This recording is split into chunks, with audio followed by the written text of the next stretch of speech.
للہ ما فی السماوات والارض ان اللہ هو الغنی الحمید ولو ان ما فی الارض من شجرة اقدام والبحر يمده من بعده سبعة ابحر ما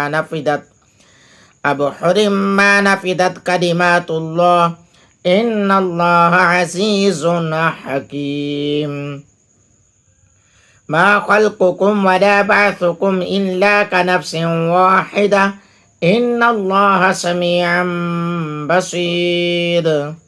اللہ ہی کا ہے جو کچھ آسمانوں اور زمین میں ہے، بے شک اللہ ہی بے نیاز ہے، سب خوبیوں کا سراہا ہوا۔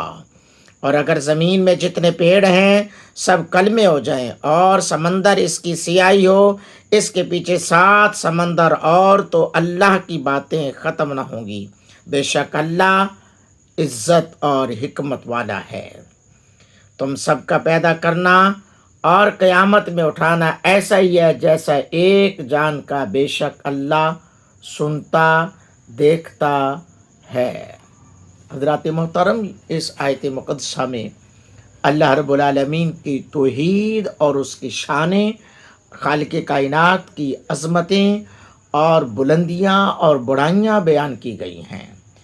اللہ رب العالمین کی عظمت ہے، خالق کائنات کی یہ شان ہے کہ 7 زمینیں، 7 سمندر بھی، 7 زمینوں کی مخلوقات مل جائیں، 7 سمندروں کا پانی مل جائے اور وہ مخلوقات اس پانی کو سیاہی وہ بن جائے، تو اللہ کی توحید، اللہ کی شان لکھنا چاہے تو اس رب کی عظمت نہیں لکھ سکتے، کیونکہ وہ بڑا مہربان ہے، وہ بڑوں سے بڑا ہے، وہ اعلیٰ سے اعلیٰ ہے، وہ خالق ہے، وہ مالک ہے، وہ رازق ہے۔ اللہ رب العالمین ہم سب کا حامی و ناصر ہو۔ جزاک اللہ۔